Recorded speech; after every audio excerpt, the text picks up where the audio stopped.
বিনা Vax বিনা রেজার কোনো রকম waxing বা ব্যথা ছাড়াই মাত্র একদিনেই আপনার শরীর থেকে অবাঞ্ছিত লোম দূর করুন। এমনকি হেয়ার রিমুভাল করার পর ত্বক যে কালো হয়ে যায় সেটিও দূর করবে। এটি সেই সমস্যাটিও খুব সহজেই দূর করে দেবে।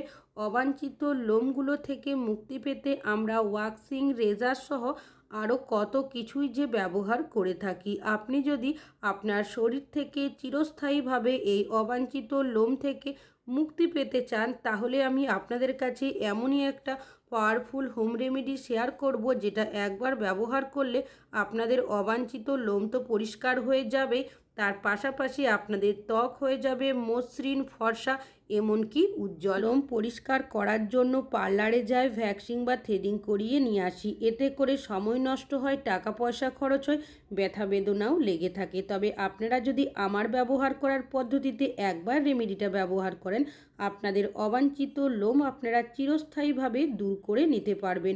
সবার প্রথম নিতে হবে শ্যাম্পু। আপনারা এখানে যে কোনো শ্যাম্পুর ব্যবহার করতে পারেন।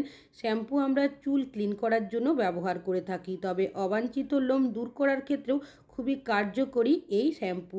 তবে শ্যাম্পুর সঠিক ব্যবহারের পদ্ধতিটা আপনাদের জানতে হবে।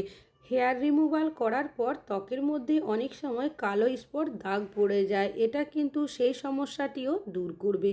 আমি এখানে হাফ চামচ পরিমাণের শ্যাম্পু নিয়েছি। শ্যাম্পুটাকে খুব ভালোভাবে ফেটিয়ে নিয়েছি, আর নিয়েছি এখানে লবণ। লবণটাকে আমি এখানে গুঁড়ো করে ব্যবহার করছি, যাতে মেশানোর সময় সুবিধা হয়।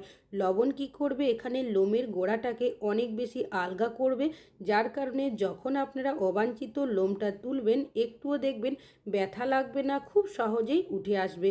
খুব ভালো করে লবণটাকে আমি শ্যাম্পুর সাথে মিশিয়ে নিয়েছি। এমনভাবে মেশাবেন যাতে একটা ক্রিমের মতো তৈরি হয়ে যায়। যত ভালোভাবে আপনারা রেমেডিটা মেশাবেন, তত ভালোভাবে কিন্তু রেমেডিটা তৈরি হবে। তো খুব ভালো করে এটাকে আমি মিশিয়ে নিয়েছি। এবার এখানে আমি নিয়েছি কোলগেট। আপনারা এখানে যে কোনো সাদা টুথপেস্টের ব্যবহার করতে পারেন। একবার ব্যবহার করার মতো কোলগেট আমি এর মধ্যে দিয়েছি। অনেক সময় স্কিনের মধ্যে হেয়ার রিমুভ করার পর কালো স্পট দাগ পড়ে যায়, এখানে কোলগেট বা সাদা টুথপেস্ট ব্যবহার করলে সেই কালো স্পট দাগ পড়বে না। তাছাড়াও অবাঞ্ছিত লোম যখন আমরা পরিষ্কার করি, দেখবেন ব্যথা কিন্তু লাগেই।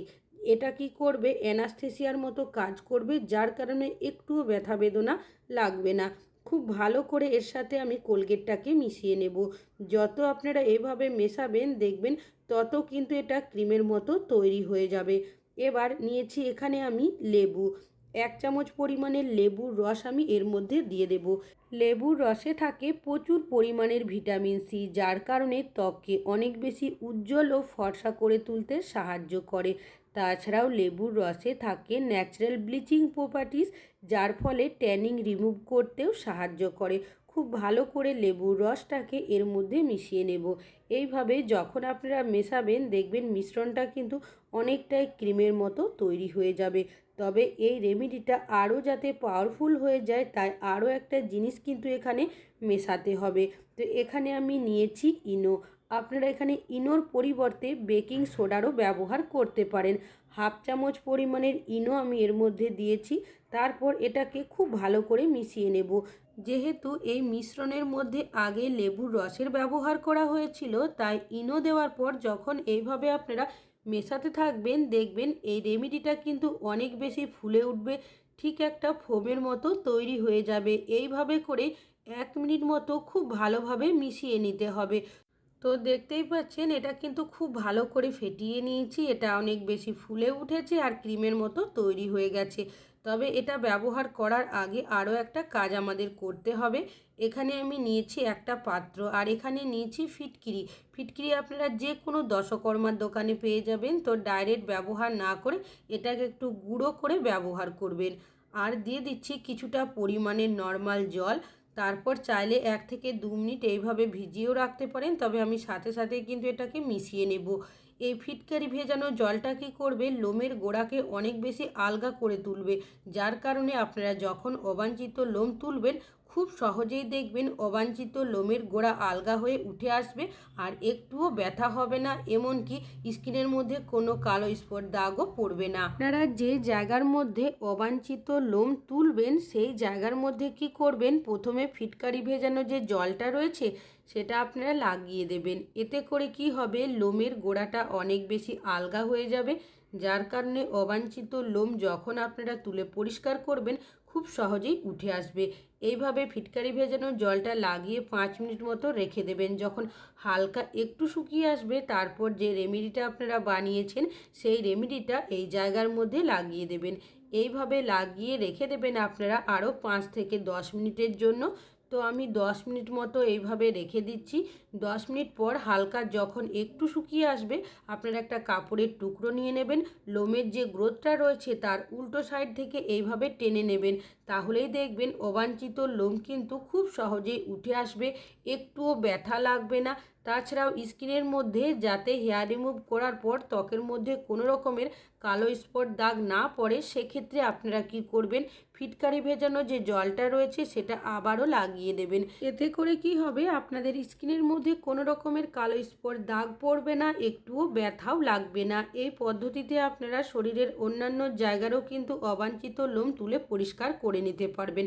আমাদের অনেকেরই দেখবেন ঠোঁটের ওপরে, ঠোঁটের নিচে, কানের দুপাশে অবাঞ্ছিত লোম দেখতে পাওয়া যায়, যার কারণে আমরা অনেকে পার্লারে যাই, ভ্যাক্সিং বা থ্রেডিং করিয়ে নিয়ে আসি। এতে করে সময়ও নষ্ট হয়, টাকা পয়সাও খরচ হয়, এমনকি ব্যথাও লেগে থাকে। তো কোনো রকমের ব্যথা বেদনা ছাড়াই বাড়িতেই আপনারা খুব সহজেই আপনাদের যে কোনো জায়গার শরীরের অবাঞ্ছিত লোম তুলে পরিষ্কার করে নিতে পারেন। সবার প্রথম আমি ঠোঁটের ওপরে আর ঠোঁটের নিচে যে ফিটকারি ভেজানো জলটা রেডি করে রেখেছিলাম সেটা লাগিয়ে নিয়েছি।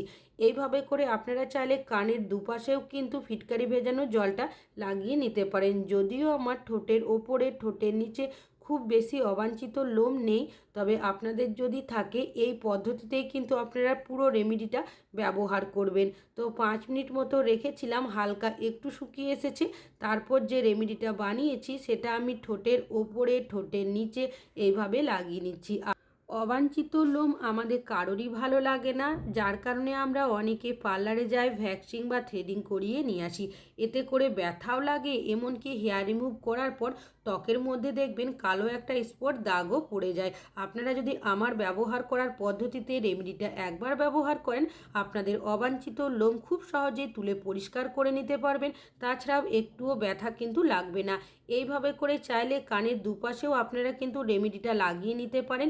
তো 5 মিনিট মতো আরও রেখেছিলাম। তারপর এখানে একটা চামচ নিয়েছি, চামচটাকে কি করবেন, লোমের যে গ্রোথটা রয়েছে তার উল্টো সাইড করে এইভাবে আপনারা টেনে নেবেন, তাহলেই দেখবেন আপনাদের অবাঞ্ছিত লোম কিন্তু খুব সহজেই উঠে আসবে। যেহেতু ঠোঁটের ওপরে, ঠোঁটের নিচে লোমের যে গ্রোথটা থাকে অনেকটাই পাতলা হয়, যার কারণে আপনাদের একটু ব্যথা তো লাগবেই না, সেকেন্ডও সময় লাগবে না আপনাদের অবাঞ্ছিত লোম তুলে পরিষ্কার করে নিতে। তবে ত্বকের মধ্যে যাতে কোনো রকমের কালো স্পট দাগ না পড়ে, সেক্ষেত্রে আপনারা কি করবেন, ফিটকারি ভেজানো যে জলটা রয়েছে সেটা আপনারা ঠোঁটের ওপরে, ঠোঁটের নিচে বা কানের দুপাশে যদি ব্যবহার করেন রেমেডিটা, সেখানেও কিন্তু লাগিয়ে নিতে পারেন। আশা করছি আপনাদের এই রেমেডিটা কাজে আসবে। ভালো লাগলে অবশ্যই একটা লাইক করবেন। আজকে এখানেই শেষ করছি।